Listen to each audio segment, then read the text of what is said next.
Memang terkadang ini buat para wanita ya, buat para wanita yang dipoligami.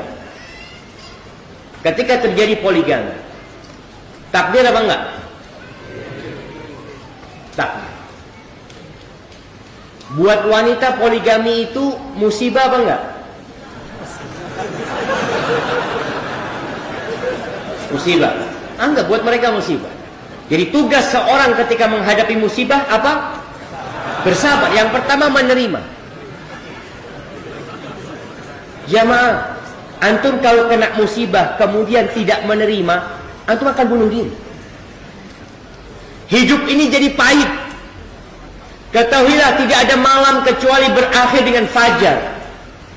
Dan ketahuilah bahwasanya Allah sudah mengatakan fa inna ma'al usri yusra. Inna ma'al usri yusra. Itu sudah ketentuan Allah Subhanahu wa taala. Cuma tugas seorang ketika menghadapi kesulitan itu, musibah itu, dia bersabar. Tahu bahwasanya ini terjadi untuk menguji dirinya. Apakah dia bersabar atau tidak? Karena ada wanita ketika suaminya poligami, dia mencak-mencak.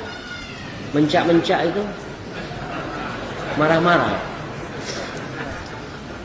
Koper diturunkan, baju dimasukkan, kabur dari rumah. Ini pertanda dia tidak sabar terhadap musibah yang menimpa dia. Maka tugas dia bersabar dan menata hati. Ditata hatinya, ya Allah, ma asaba min musibatin illa biiznillah.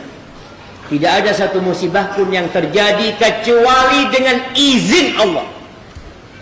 Wa man yu'min billah yahdi qalbah. Ingat nih para wanita, barang siapa yang beriman kepada Allah, dia tahu ini ketentuan dari Allah, Allah yang telah mentakdirkannya, maka Allah akan kasih hidayah kepada dia. Yahdi qalbah. Wallahu bikulli syai'in alim. Allah itu maha mengetahui dengan segala sesuatu. Nerima dia. Berat musibah. Berapa banyak orang yang naik derajatnya dikarenakan kesabaran dia terhadap musibah yang menimpa dia. Dan ada orang yang menjadikan musibah sebagai nikmat. Ini lain lagi jemaah, dia bersyukur. Alhamdulillah suamiku kawin lagi. Kenapa? Aduh, anak udah capek dimarah-marahin terus. Sekarang ada temennya. Nah, ada wanita yang melihat dari sisi positifnya, alhamdulillah. Dia selalu capek kalau suaminya datang minta dilayani, minta ini itu. Alhamdulillah sudah ada bini mudanya biar di sana. Bapak-bapak ketawa, kayaknya anak cocok sama kayak gini. Tapi ketika antum berbuat zalim, nikah lagi, lalu berbuat zalim, wallahi jamaah. Enaknya nikah lagi itu, ini cerita.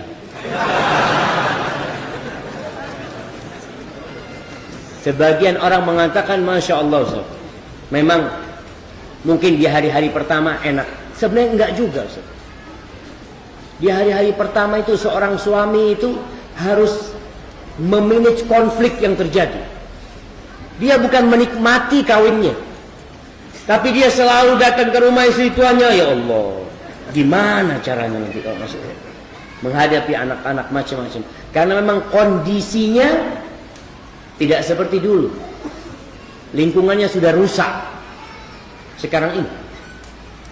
Sehingga orang berpikiran kalau seorang wanita, ada seorang wanita telepon ana tanya, Ustaz, ana ini istri kedua Ustaz. Ana ini takut disebut pelakor. Pelakor itu apa tingkatannya? Apa kepanjangannya? Perebut laki-laki orang. Ada pandangan seperti itu jemaah. Ini pandangan yang rusak, yang seharusnya diluruskan. Maka tugas anak ketika melihat orang tuanya nggak adil, datang ke orang tuanya, sampaikan kepada orang tuanya. Kalau dia tidak bisa menyampaikan, dia lihat mungkin ibu dia yang menyebabkan orang tuanya nggak betah di rumah. Karena istri pertama kadangkala merasa benci sama suami.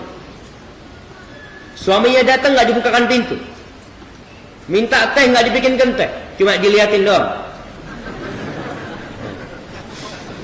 Itu suami kalau dapat kayak gitu nggak betah jamaah. Kadang-kadang berangkat ke rumah istri kedua, yang kedua udah punya anak macam-macam, karena nggak diterima di rumah istri pertama, datang ke rumah istri kedua. Kata istri kedua, mas maaf mas, saya tidak akan membantu kezaliman.